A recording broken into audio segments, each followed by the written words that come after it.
Friends, today I am here to express my opinion. You may call it criticism, but it is a constructive criticism on handling of a public interest litigation by Honorable Supreme Court of India. In the year 2021, a public interest litigation was filed at Honorable Supreme Court of India by an organization called Anti-Corruption Council of India. Not going deep into the antecedents of the petitioner, I wish to make certain points very clear that the Honorable Court yesterday has expressed concern over such public interest litigations, and it has finally dismissed the said petition.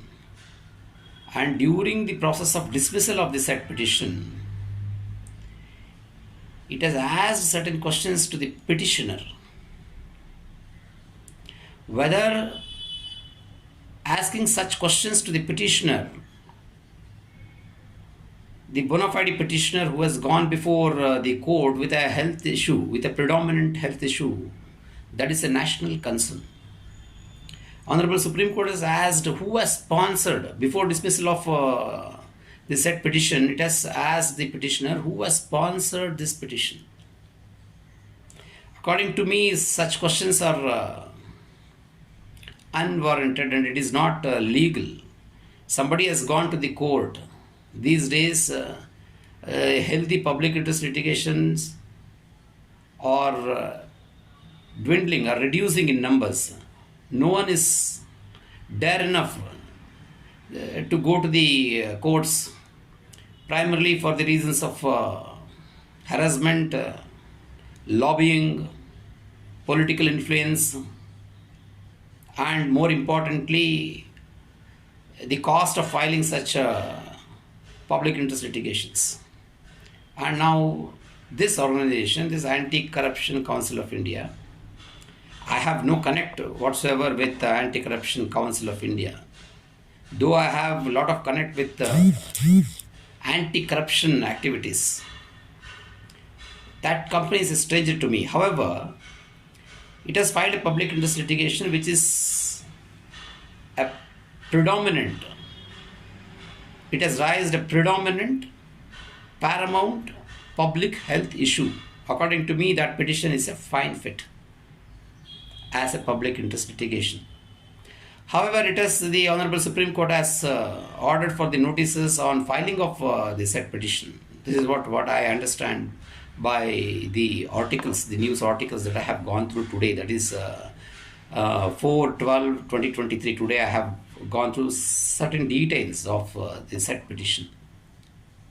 So it is visible that Honorable Supreme Court has initially ordered for summons. It has ordered initially, that means to say it had initially shown some concern to the petition because it is a paramount health issue. However, I am surprised and actually I am shocked the way it has dismissed this petition. Because public health should never be sidelined, because healthy India is the main concern of the state. There is a constitutional sanction in the Constitution of India. It sanctions as a right, as a basic right to live life healthy and with dignity. So therefore, this petition which was filed before Honorable Supreme Court is a very fine fit. And what did this petition sought? This petition has sought that criminal action and a ban on all industries and companies should be taken allegedly engaged by unauthorized production and distribution of such produces, that is adulterated honey. So this prayer is absolutely perfect and it fits in the public interest litigation. I have filed over a dozen of public interest litigations and I have undergone such pressure tactics. Therefore, I know how difficult it is to file a public interest litigation and how difficult it is to manage a public interest litigation, especially where the corporates, companies are involved on the opposite side. So it is also sought, this petition has also sought test papers, that is the test reports of various brands to be submitted before the same Honorable Supreme Court to verify the authenticity of the honey products sold in the Indian market. According to me, there can be no better public interest litigation that can be filed other than the public health. So it has accused some of the companies like Dabur, Patanjali, Zandu, okay, and it has also urged that such companies are involved in adulterating sugar syrups along with the honey and marketing the same in the Indian markets. This is a serious health issue which must be addressed, and that was an opportunity before this Honorable Supreme Court to address this predominant issue of adulteration of food products. However, it is dismissed the said petition, which is actually a concern to a citizen like me. While dismissing, though it is within the right of Honorable Supreme Court to dismiss such petitions, as a public interest lawyer, I express deep concern over such remarks that was made during the dismissal of such a genuine public health public interest litigation. So what is that the Supreme Court has asked while dismissing? It has asked the petitioner, who has sponsored you to file this petition?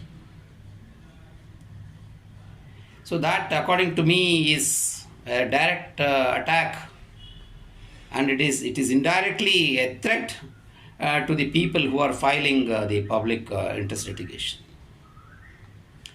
Of late, filing a public interest litigation itself is a Himalayan task, because the type of the procedures involved in filing, it asks for a declaration, okay, something like a guarantee, that I will make a separate video. Coming back to this issue, so the dismissal, at the time of dismissal, the Honorable Supreme Court has questioned the petitioner, who has sponsored you to file this petition. So now, is such a question is necessary while dismissal? Now, what does it? What is the attitude of Honorable Supreme Court in dealing with such public interest litigations? And it has also expressed doubt that petitioner is favoring a particular company, and it has, in fact, the Honorable Supreme Court is supposed to have said that the petitioner has not included a company named Baidyanath. Therefore, it is assumed that Baidyanath has sponsored this petition. So the assumption and presumption while dismissing a public interest litigation, is it correct? So according to me, Supreme Court being the authority, the final authority, above that there is no authority where the petitioner can go and question the food adulteration. It is the final authority. So when such being the case, can this Supreme Court ask such questions like, who has sponsored you to file this public interest litigation? And why have we not included a particular company named Baidyanath? Such questions are nothing but assumption and presumption. The Honorable Supreme Court in this case has jumped into the assumption and presumption that this petition is aided by a company named Baidyanath. Be it. So according to me, even considering that Baidyanath has sponsored this litigation, let us say that Baidyanath, we will assume that Baidyanath has sponsored this said litigation. I do not know, because I have not gone depth into these cases, and I have no idea whether it is sponsored or not sponsored. On pure assumption, just like how the Honorable Supreme Court has assumed and presumed that Baidyanath has sponsored this litigation, let me also assume that Baidyanath has sponsored the litigation. So what? So what if a company comes forward to sponsor a public interest litigation on a genuine public health issue? What is the problem? So I wouldn't have any problem if this public interest litigation was ill motivated, if this public interest litigation was a private interest litigation, if this public interest litigation had corrupt attitudes or corrupt background. The Honorable Supreme Court has every right to dismiss such public interest litigations